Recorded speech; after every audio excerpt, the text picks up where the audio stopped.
Hello, good evening, everyone. My name is Leo Goretti. I am the editor of the book series Trends and Perspectives on in International Politics, of which the book that we are presenting this evening is part of. I'm also the editor of the International Spectator, which is the peer-reviewed English language journal of the Istituto Affari Internazionali in Rome, and I work for the IAI as the head of the Italian Foreign Policy Program.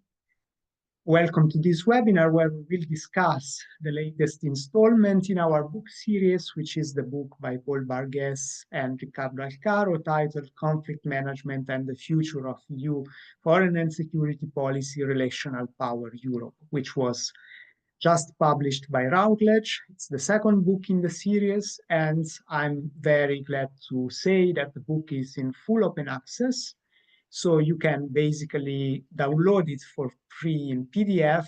We will, if you haven't had a chance to have a look, you can find the link in the chat of this webinar and just read and download it and use it as you see fit.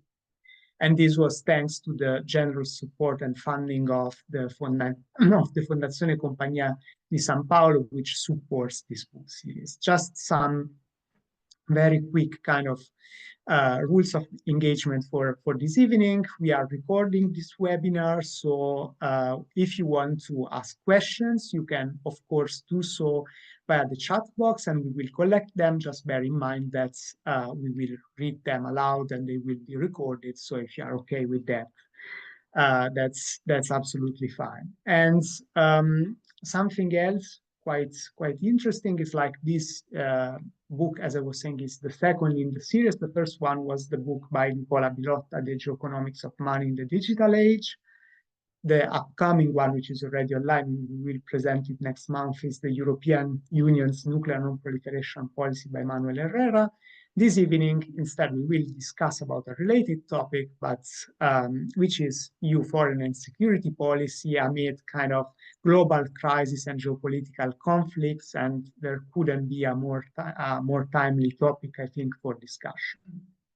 The way that we will manage that is I will ask a couple of questions to our speakers, and Riccardo is the research coordinator and head of the Global Actors Program at IAI. Paul is senior research fellow and research coordinator at CIDOB in Barcelona.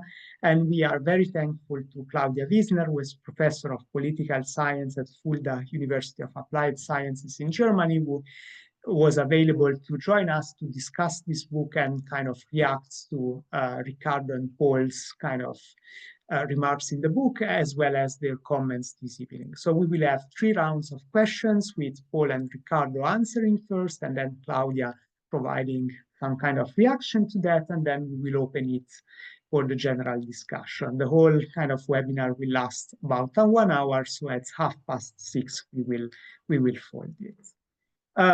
The first question that I want to ask you, Paul and Riccardo, is about your general view on the EU's discourse on foreign policy, because you discuss this in the book quite extensively. And basically, you highlight how, in your view, neither the normative power Europe nor the geopolitical Europe notions, which are perhaps the 2 most popular kind of concepts through which EU's foreign and security policy has been analyzed of late, you argue that neither of these concepts is actually adequate to fully capture the essence of the current kind of direction, current trajectory of the EU's foreign and security policy, and you kind of propose a different kind of notion, which is the EU being today a relational power. Now, what does this exactly mean? Why do you think that there is a need for this new conceptualization? And then I would also like to hear what Claudia obviously thinks about it. Over to you. Thank you, Leo. Thank you for the presentation and for the support for writing this book. You are one among many people who help us write this book, and it's always timely to thank you. This book emerged in response to a certain discontent that we had with both categories of the EU being either a normative power or a geopolitical power. The EU pretended to be, or pretends to be, sometimes a normative power, a power driven by values and norms, a power that could be an example to others, for others to follow, because it's a union that made peace out of war after the Second World War. It's a union that promotes democracy, promotes peace, but in a world of multipolar competition, in an uncertain world, in a world of geopolitics and confrontation, this normativity does not make much sense. On the other hand, the EU wishes to be a geopolitical power to confront this world, or to speak the language of power, to be able to be a great power, and respond to this changing world. But it is not yet there. It is not yet a geopolitical power. So what it is then? It is that the EU is no power at all, or it is a EU that cannot be a normative, neither a normative nor a geopolitical power. So this was the kind of questions that we were asking with Riccardo. And by trying to respond to this question, we came up with this concept of the EU being a relational power. The EU is actually a relational superpower, an actor that tries to manage conflicts in international relations through building relations with other players, but as well as within itself. Is through relations that we can try to understand, or that we can understand the EU as a powerful actor in international relations. So this is how we began to theorize this concept of relational power Europe. Maybe Riccardo can say a bit more about this concept. Yeah, thank you, Paul, and thank you, Leo, very much for putting this meeting together, and thanks also to all the people who have joined us online. Yeah, very succinctly, our concept of relational power basically captures a dual reality, which we believe is really the core essence of EU foreign and security policy. At least it is when you look at the EU acting on crises and conflicts, which are the main focus of our book. So dual reality, I was saying, on the one hand, the EU is relational, because it is constitutively dependent on factors that are external to its institutional setup. When we asked ourselves, how can we conceptualize the EU as a crisis manager or conflict manager, we realized that it was very difficult to start from a definition of the EU and then see whether that was reflected in reality.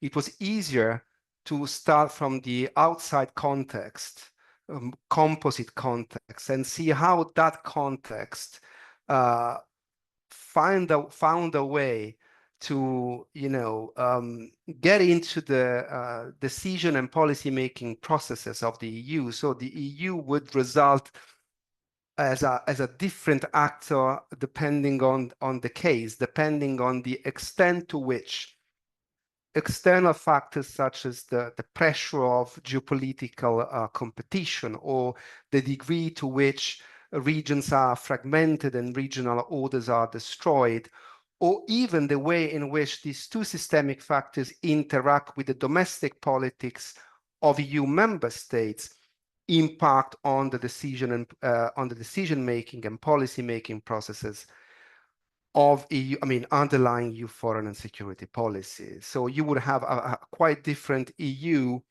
more normative or more geopolitical or more pragmatic, depending on the cases, depending also on the extent to which these contextual factors impact decision and policy-making processes of EU foreign and security policy. So on the one hand, the EU is relational because it is constitutively, the EU as an international security actor is relational because it is constitutively dependent on something on factors that are external to its institutional setup.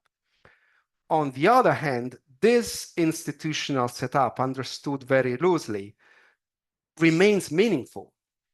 And as Paul was saying, in this sense, the EU is relational because the way it handles all the challenges that may emanate from geopolitical confrontation, multipolar competition, regional fragmentation, or even internal contestation, or, which is often the case, the combination of two or of all three these factors.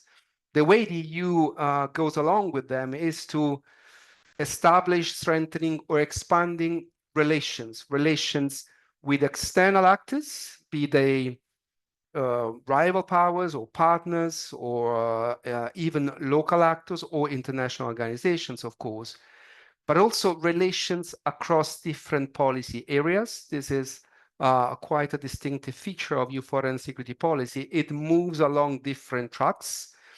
Diplomacy, development, trade, energy, etc. Problem is that often they are not very much coordinated. When there is a synergy, of course, the policy is more effective, and the EU is less dependent on the outside world. And most importantly, relations inside the EU between EU institutions and member states, which we always consider together. Because we have a broad understanding of EU foreign and security policy, according to which actions taken by member states that are in line with goals set at the EU level should be understood as EU foreign and security policy. So in this sense, the EU is relational because its institutional structures, it's multidimensional structures, it's multi-actor and multi-sector nature. The multi-actor and multi-sector nature of your foreign and security policy lends it a degree of resilience to the contextual challenges I was mentioning before: multipolar competition, regional fragmentation, even internal contestation, that individual member states would not have. So dependence on the context, resilience to the challenges emanating from the context, altogether make up our concept of relational power.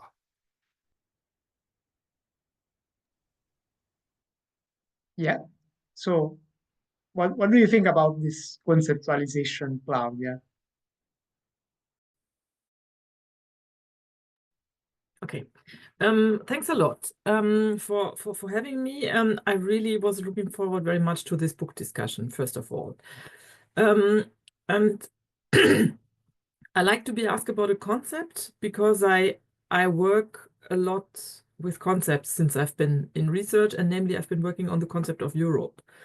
So first of all, let me say that I like the idea that you are conceptualizing something, which is, I think, an effort worthwhile mentioning in itself. So you are not just describing, but you are trying to find a label for what is happening. Second, I really, really like the notion of relational power Europe because I think it emphasizes a good angle, and I find it very fitting for the European Union. And I think that it's, as you hinted at, it's internal relations, but it's also external relations. And I would say, and that it might be coming or might be influenced by a specific German angle, but I would say that EU studies and EU politics has been having a tendency not to be relational. So Europe, EU studies scholars, but also EU politicians, I think, for a very long time, tended to be very Eurocentric. So relations were something that was happening within the European Union, at least. And I think what your notion hints at is that Europe is a relational power not only via the relations between the EU states, but because it is sort of embedded. I think embedded could also be something like a complementary notion. It's embedded into what is happening in the world. In our sort of preparatory discussion to this seminar, we were thinking about, the last events by Donald Trump, who is probably putting the world order in a pretty turmoil, issuing something new every third or fourth day.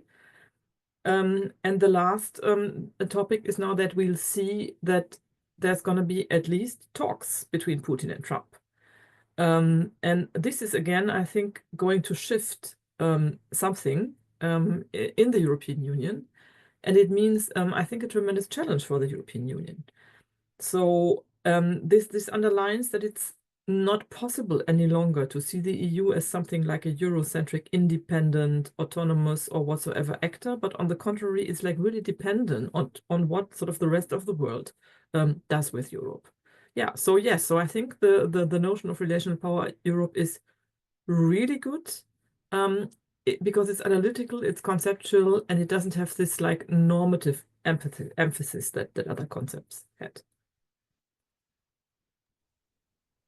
Thank you, Claudia. And I think you mentioned something, and I think that is a very, very kind of apt way, I think, to describe also what Paul and Riccardo argue in the book, which is embeddedness, and how like the EU, like in the way they kind of reconstruct the EU's foreign and security policy, how this is embedded into a network of challenges and problems and crises. And especially there are three contextual factors, as Riccardo and Paul call them, which exert pressure in their view and to an extent even shape the EU's foreign and security policy, which are multipolar competition, regional fragmentation, and internal contestation. So now, Riccardo, what are these three challenges?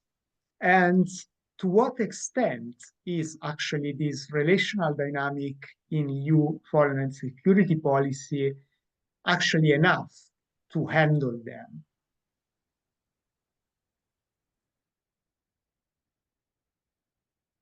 You are muted, Riccardo. You need to unmute yourself. Yeah, so I was saying, excuse me, that first of all, we do refer to contextual factors, but we basically refer to two systemic factors, so multipolar competition and regional fragmentation, but we could not but also include this internal factor, which we call internal contestation for the sake of, convenience. But the point is that multipolar competition and all the challenges that emanate from the fragmentation of regions, which was a major trend in the 2010s, especially, do impact severely on the domestic politics of individual member states. And so there is this loop, this sort of loop process or loop cycles according to which you have a challenge that starts outside, that then impacts inside, that then reflects negatively inside at the EU level, which contributes to worsening the problem outside and so on.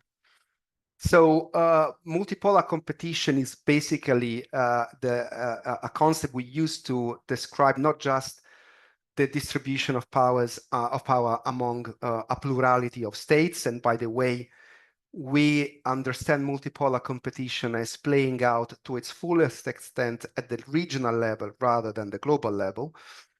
And it is a concept that captures a trend according to which the different poles not just possess more or less comparable resources, or possess resources enough to impact each other's choices and actions, but hold different views of what the order of the global order, but also of the regional order, as I was saying before, should look like. And that creates a bigger and harder to handle clash of states and power. And this impacts quite severely the ability of the EU to handle, manage conflicts and resolve crises, because it lays bare the modest nature, the modest size of its military capabilities. And military capacity is absolutely fundamental in managing a crisis or a conflict if there is a high degree of multipolar competition involved. We've seen that with Trump's and Hexet's, the US Secretary of Defense, statements yesterday. I mean, we Europeans wouldn't be as weak as we look like, and in partly as we are, had the United States not the monopoly over military contribution to Ukraine. Because in terms of overall contribution, the Europeans are actually doing more than the United States. But when it comes to this critical factor of military contribution, the United States calls the shot, and that reflects very badly on the ability of the EU to have an autonomous or a capacity at all of conflict management. A second problem emanating from multipolar competition is that, of course, it erodes the legitimacy and authority of multilateral conflict management regimes, be they in multilateral institutions or ad hoc formats, and also augments the ability of conflict parties to reduces the influence, the clout the European Union and its member states may have on conflict parties, because these conflict parties have alternative options to the benefits that the EU and the member states can provide them with some conditionality attached, or have also a greater depth to absorb the pressure that the EU and the member states could put on them. So this is multipolar competition, regional fragmentation, which is the process by which states are increasingly incapable of setting and enforcing laws, and tend to and these problems tend to, infect, so to speak, bordering states, and so creating a regional crisis. I mean, this creates massive problems for the EU because it multiplicates the number of potential interlocutors. Who are the conflict parties you have to talk to? Who has the legitimacy? Do we have the ability to engage with them? At what level? Multilateral, regional, national, subnational? It's a massive problem. It obviously creates a strong tension between conflict management goals that the EU may have and other issues of concerns that originate from the crisis but are not strictly related to conflict management. So migration flows or energy supply or counterterrorism concerns.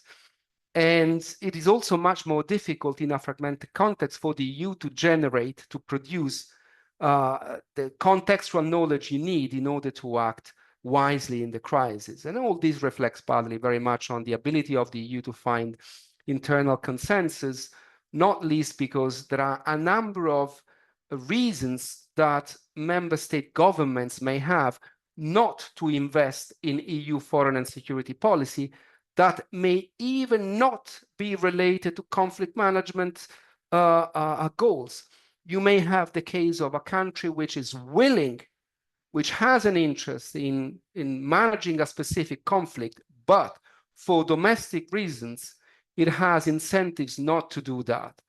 The main example we always make is all EU member states would like to solve the dispute over Kosovo and get Kosovo and Serbia to find a long-lasting agreement. But the ability of the EU to do that is partly limited by the refusal of 5 member states to recognize Kosovo's independence because they have domestic reasons to do that.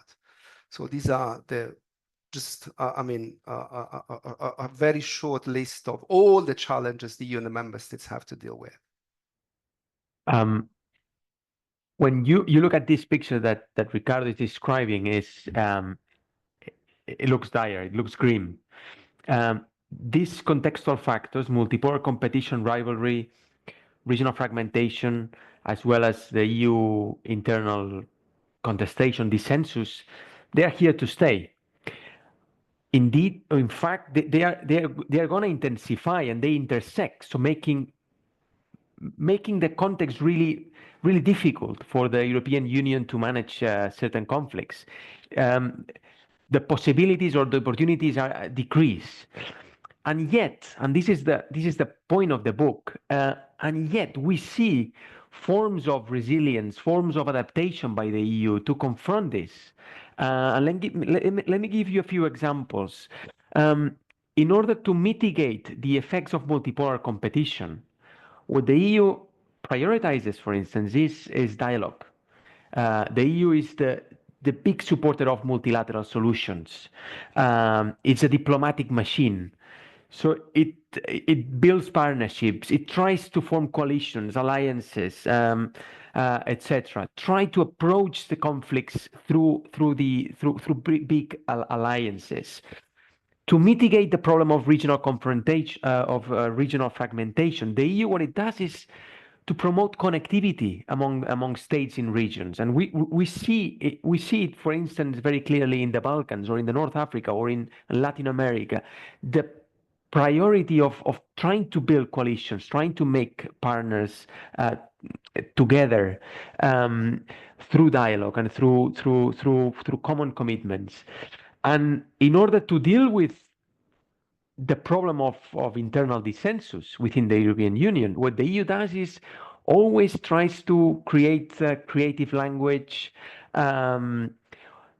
ambiguous language sometimes, in order for the member states to agree or to find common grounds and try to overcome this dissensus for the EU to progress in managing conflict. Now, we don't say that the EU is successful. I mean, most of the times it is not successful, but in trying to consolidate peace or trying to sustain peace, no actor really is. What the EU does, and we say that quite uniquely, is try to overcome the problems of the contextual problems through enhancing the relations within itself and with other powers abroad. And that's what we think that is quite unique and distinctive from the European Union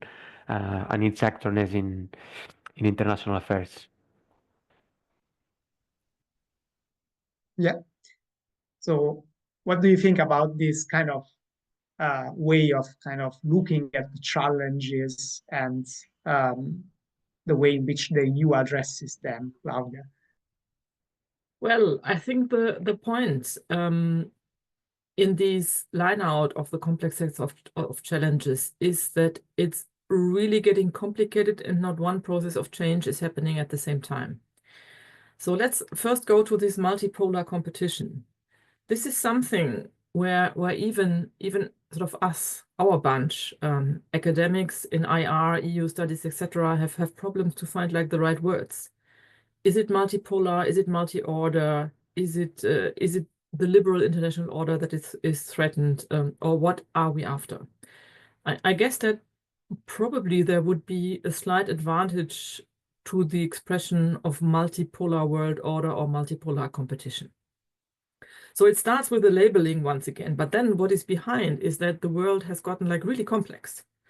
So I think most of the people listening to this webinar would have been raised in a time when we took something like the liberal world order for granted, starting with this famous Fukuyama dictum, end of history, 1989, etc. So I think we had something like sort of a golden age. I recently termed this a golden age for the liberal international order between 1989, 1990, and then 2022. And I think in 2022, we really had to realize that, oh my God, we are no longer there. So something is going to change. Something is maybe wrong here. And that means a couple of things. It means that our academic concepts don't work like they used to do anymore. But it also means that the EU strategies or everybody's political strategies don't seem to work anymore. So I think that the second thing, that this normative power concept that was quite dominant when thinking and speaking of the EU in the last 20, 15 years or so, doesn't work any longer because the normative power is not something that is asked for in this multipolar world.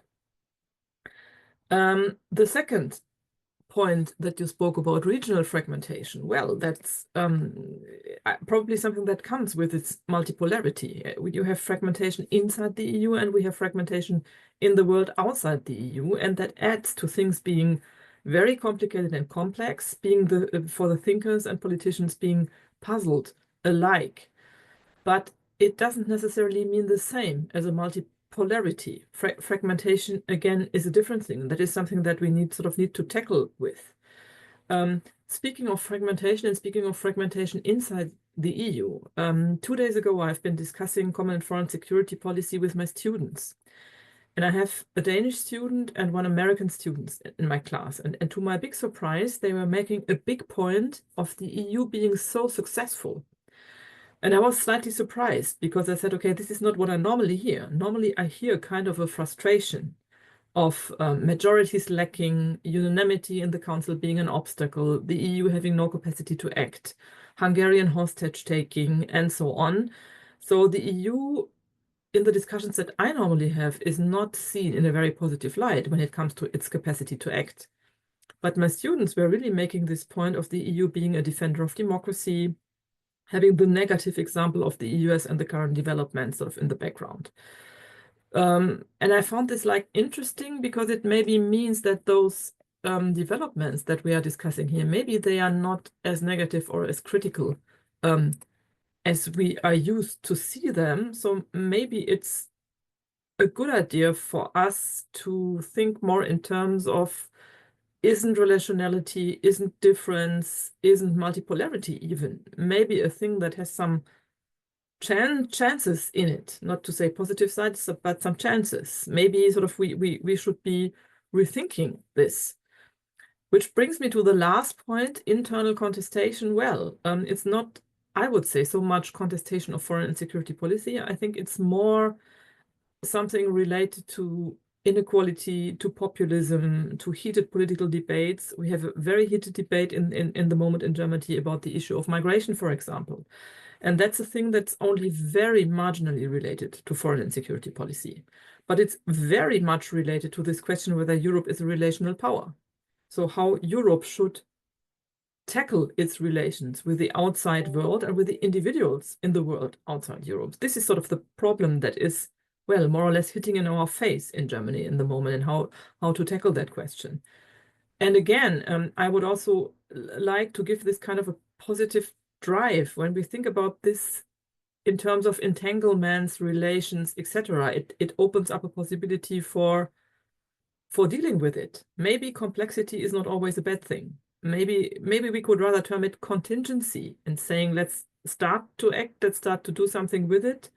Maybe we don't know what will be the outcome, but maybe, a new situation offers chances too. Yeah, thank you, Claudia. And I think this perfectly leads us to the final question from my side, which I will actually slightly revise because we are getting a lot of inputs from our audience here. And I would like actually to integrate some of these with my question because they are quite close to it. So let's move to what's ahead for the EU foreign and security policy, right? In the book, basically, Paul and Riccardo look into 3 different possible scenarios for EU foreign and security policy in the future, one of reform, one of adjustment, and one of destroying. Now, my question would be, what of these scenarios do you think may be the most likely now, also in light of Donald Trump's return to the White House? And linking to this, I will actually collect the questions by Ismail Buchanan and Chris Weston, which are quite kind of close to this one and quite close to each other, which are about how do you think that this relational power Europe may be able to handle a situation as it is shaping up now, where the US president seems to be willing to basically deal with EU security issues and Ukraine sovereignty, just dealing with another kind of president without involving the EU, as well as how do you see the EU acting as a relational power vis-a-vis the Middle East conflicts where it seems to have had basically no role. And so faced with these kind of challenges, how do you think that relational power may and should evolve? Paul, over to you first. Yeah, well, difficult. These are the most difficult questions, of course. One of the characteristics of of relational power Europe is Atlanticism. So the biggest and the most fundamental partnership that the EU has managed to build is with the US. This partnership has sustained the European community, has integrated the European community throughout 75 or 80 years since the Second World War, and has even enlarged this community throughout the continent. And enabled, for instance, the defense of the liberal international order. Once this partnership breaks, and with Trump severing relation with Europe and severing relation with others, openly undermining multilateral institutions, withdrawing from I don't know, the climate commitment, for instance. So all this, of course, weakens the central partnership. So in a sense, relational power Europe, without one of its more fundamental partners, weakens. Is less able to be resilient or to be influential in conflict management. At the same time, I would not see the end of I would not see the end of the relational power Europe, because relational power Europe is fundamentally adaptive, is pragmatic. So I foresee that the EU will adapt, and the EU will come back and try to moderate or to I don't know, to mitigate for instance, the consequences of a US that actually withdraws from its commitments with Europe. So I would say that adaptability and resilience, flexibility are elements that Europe has, and this makes it a powerful actor to survive this challenge. As much as it survived the previous Trump administration, it will do this. It will do this now. Yeah. So this is my first reaction to this. Yeah, Riccardo. Shall I go? Okay, yeah. So I'm going to sort of repeating the basic concepts of what Paul has just said, perhaps adding a few remarks about the Ukraine and Middle Eastern cases. So if we stick to the multipolar competition, okay, but I'm saying multipolar competition, but it is indeed always an interaction between between this factor and the other two. The way the EU usually goes along with it is either by multilateralizing the problem and using multilateral discourse and multilateral practices and multilateral regimes, be they formal or ad hoc, informal, to create some common grounds between rival powers and so create a space with which even rival powers can speak to one another legitimately without any of those feeling they are losing something, and so making the conflict or crisis the problem rather than the competition, who wins the competition. Of course, this is not always possible. There are times in which the competition is so rigid, or even the European Union is part of the competition, and Ukraine is one of those cases. And in those cases, what the EU usually did or has done so far is to leverage its strategic partnerships, the one with the United States being by far the most important, to get leverage on its rival on its rivals. And this is what the European Union has been doing since February 2022. It has been leveraging its relationship with the United States in order to get leverage over Ukraine, over Russia, okay? And it has been doing that the way the EU does it. So from multiple points, EU institutions and different EU institutions have acted upon the transatlantic relationship in order to extract as much as possible from it. Individual member states at times acting alone, at times acting in cooperation with others in smaller groups, have also been trying to moving the needle of transatlantic relations so that the United States ensures a greater commitment. With Biden, they found a receptive administration. Actually, the Biden administration was pretty critical in engendering intra-EU processes of preparing the response to the potential large-scale invasion, which then actually happened in February 2022. And there you could see how the EU could handle a problem of multipolar competition, in this case of geopolitical confrontation with Russia, by leveraging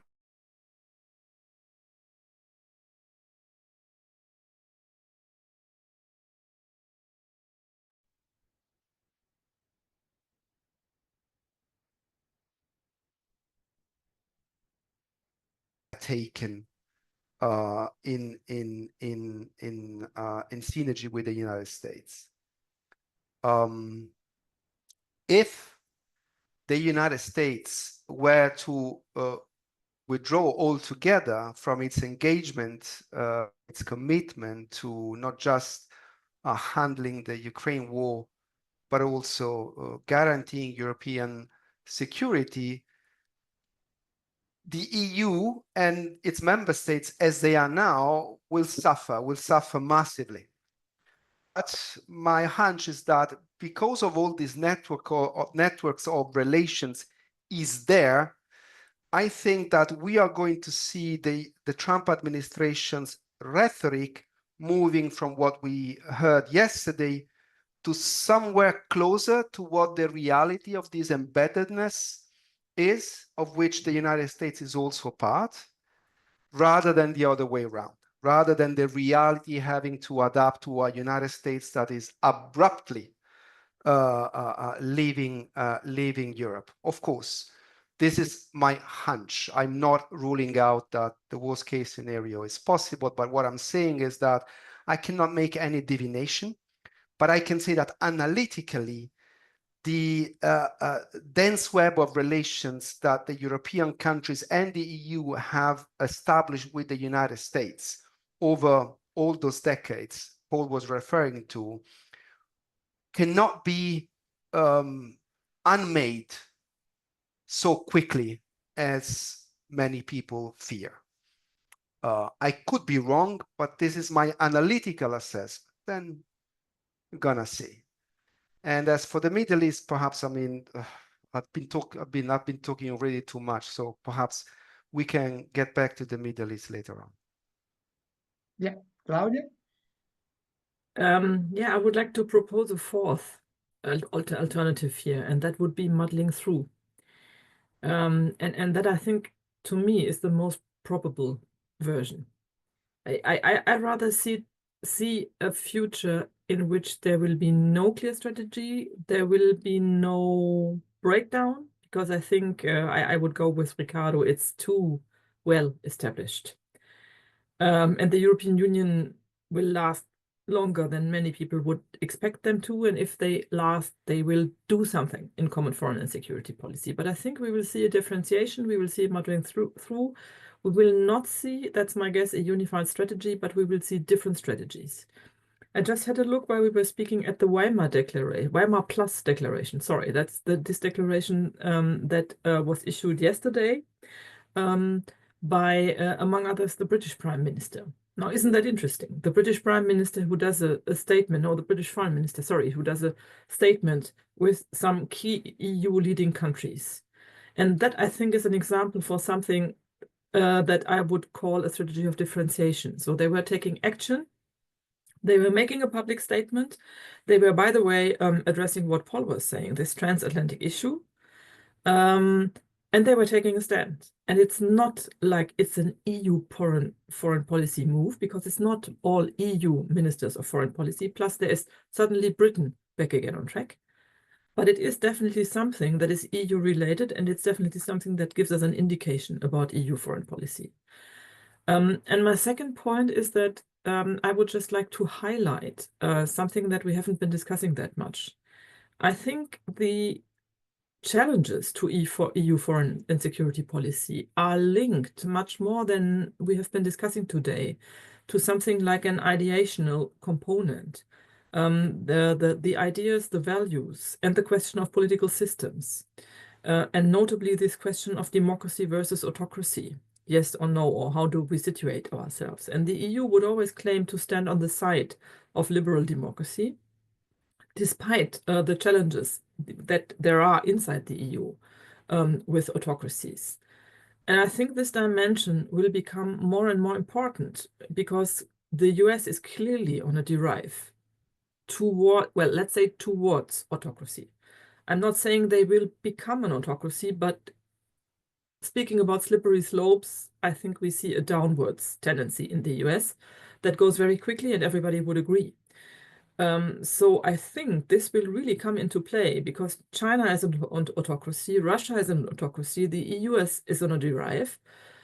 So it will really be interesting to see how Europe situates itself in that. And maybe to make a final statement, I'm truly convinced that the European Union needs to stick to what its core and its unique selling point.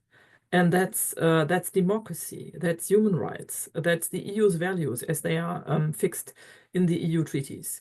I think sort of if we abandon that, then we are no longer something more than just another regional power like the others. And I think then if we sort of abandon the values, then it might really go bad for Europe. Because when it comes to the economic powers, when it comes to the population, when it comes to the military powers, we are not like really that strong in a worldwide competition. But I think it's really one of the EU's strong points to have this sort of set of values. So I think that's an asset. So to conclude, I would say that what has been termed normative power is not just soft. I think it can become pretty hard in that competition. Thank Leo, you, Riccardo. Yeah. may I say just a few words? I mean, that muddling through, that having more strategies moving not exactly in a coordinated way along with one another, but moving from different points inside the EU is precisely what we define relational in terms of resilience. A resilience that, if you like, Claudia, also emanates from the complexity of the EU. Is this optimal? Absolutely not. But this is what the EU is if by EU we understand the EU as a combination of institutions, of common institutions and member states. If they fail to keep the Trump administration engaged in Europe, committed to Europe, even if to a lesser extent that the Biden administration was, or an ideal administration would be in their eyes, then our concept of relational power would really suffer because the reality would work in such a way that it wouldn't capture it any longer. And then we would have possibly two scenarios, one in which individual member states try to become more geopolitically individually, and therefore the EU becomes really an accessory element of the foreign policy, which might well be the case, especially given the fact that Trump and Musk are actively supporting political forces that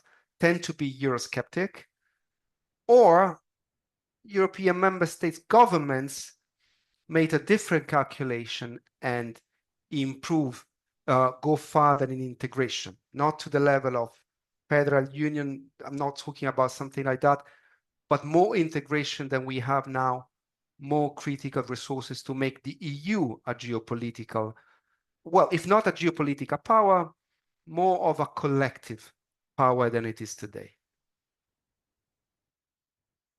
Thanks, Riccardo.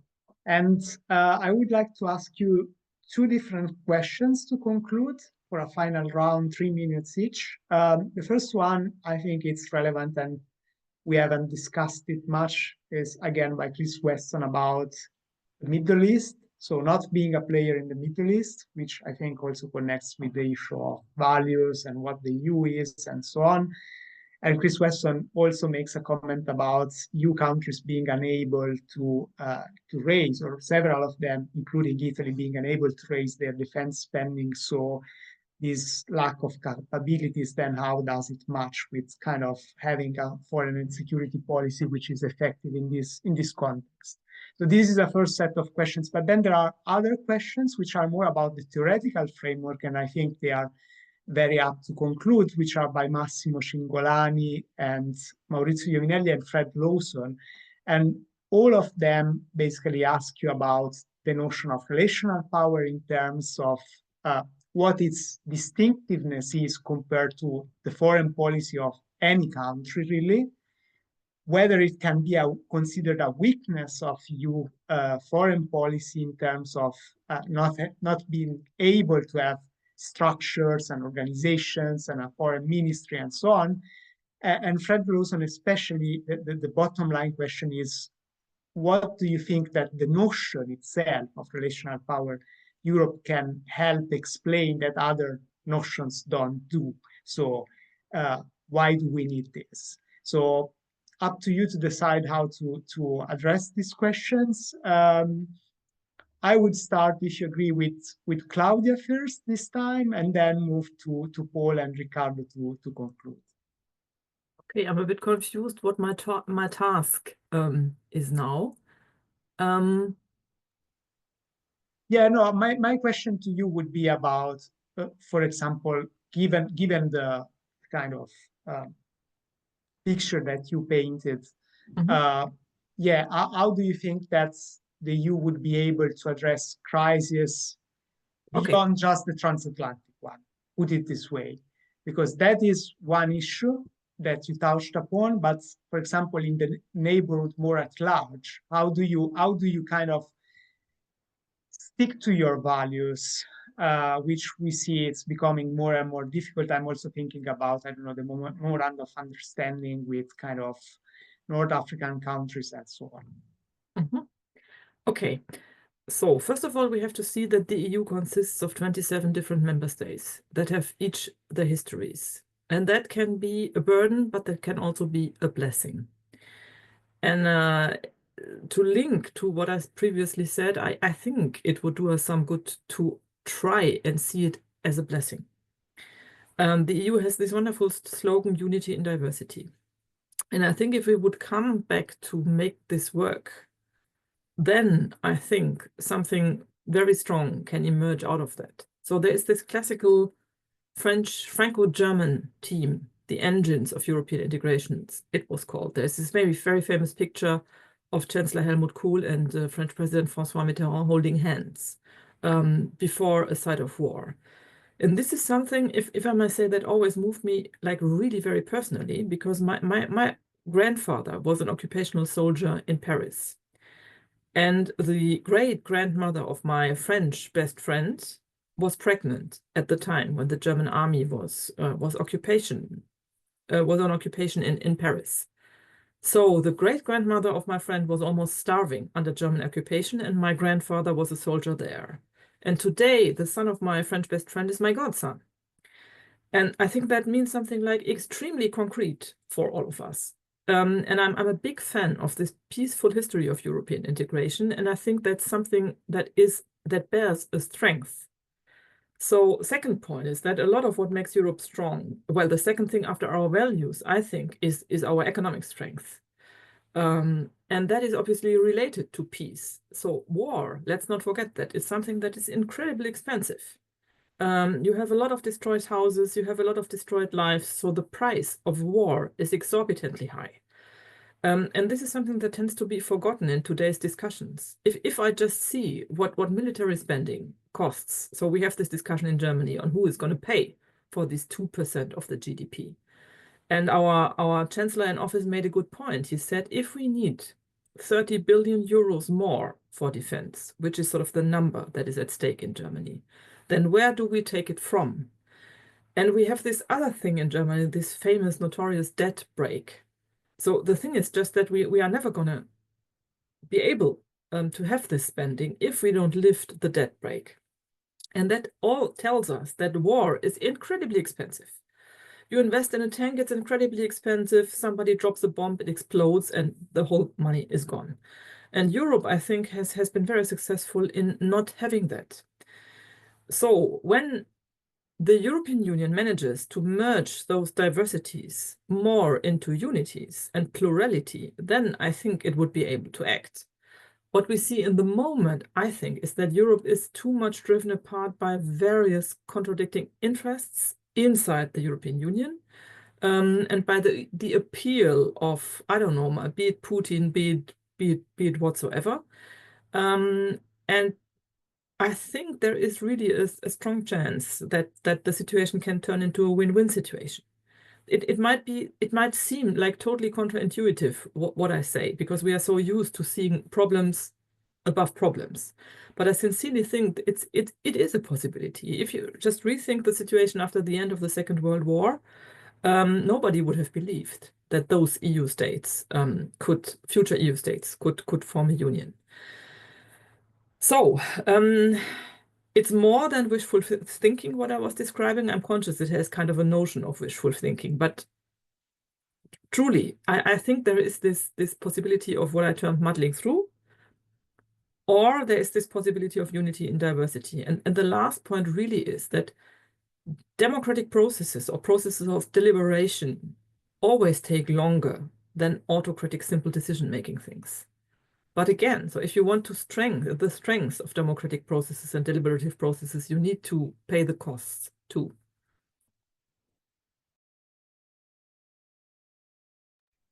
On the incapacity of the EU to be a relevant actor in Israel, in the Israel and Palestinian conflict, it is a tipping point. It is it's a point of no return for Europe, and I might need some years to recover from this one, if possible. First, because, well, for three main reasons, I would say. First, because people in the Middle East do not understand the difference between Europe's response to Russian invasion of Ukraine and the incapacity to stop Israel, disproportionate response. So people see a huge gap there that undermine every other action in EU foreign security policy. Second, because the EU, even if it has tempered its language about values, it says that it combines interests and values, and it has tempered the idea that it could promote or lead values in other places. So it has tempered all this language, but still, it does have certain values that it wishes to protect. And of course, all these values have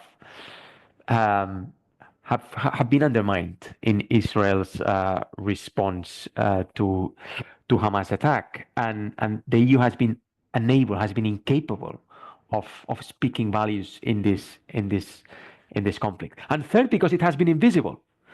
It's not an actor that talks about peace, or that leads the narrative of peace. It's incapable of doing what, for many years or for many decades, the EU has been good at, which is bringing people together, trying to find common positions. So all these failures combined make this conflict in particular very fatal for the EU as a foreign security policy actor, and also undermining relational power in Europe, really, that we don't really see it in this conflict as much as we see it in other conflicts. And I would like also to respond to the question on why this concept, why is it new, or why is it different in comparison to other concepts. All actors in international relations are affected by contextual factors.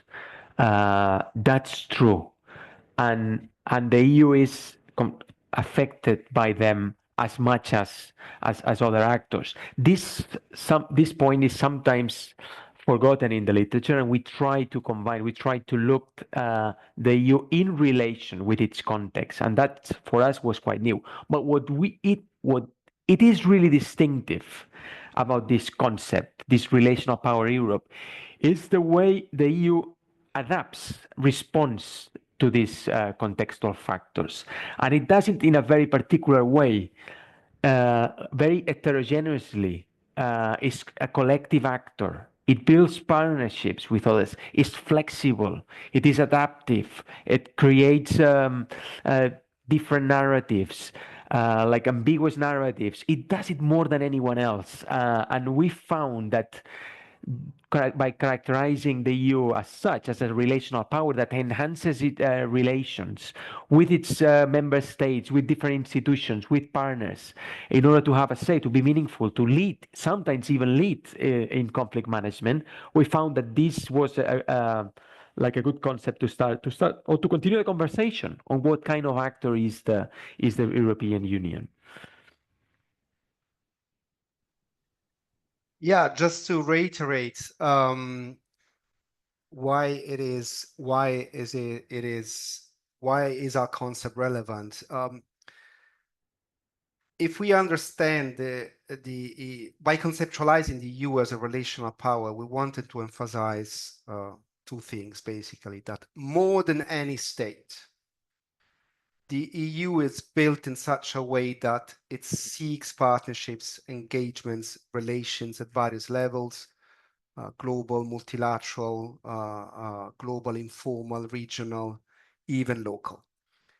But more than any international organization, the EU has at its disposal a panoply of policy tools that partly resemble those of a sovereign state, and partly are those of a group of sovereign states working, if not in synergy, at least in coordination with one another. And so, and at the end, in addition to that, more than any state or international organization, the EU is a foreign policy entity from which in which foreign policy action can start from multiple points for institutions and member states, and still carry out a foreign policy action which can be ascribed to the EU as the institution and as the collection of the member states. So one additional goal we had was to provide a framework for assessing EU foreign security policy differently, in the sense by recognizing its nature, by giving more weight to something everybody knows, that the EU is not a state. But then why is it so often the case that people tend to judge the EU's performance as if the EU were a state, which is absurd, okay?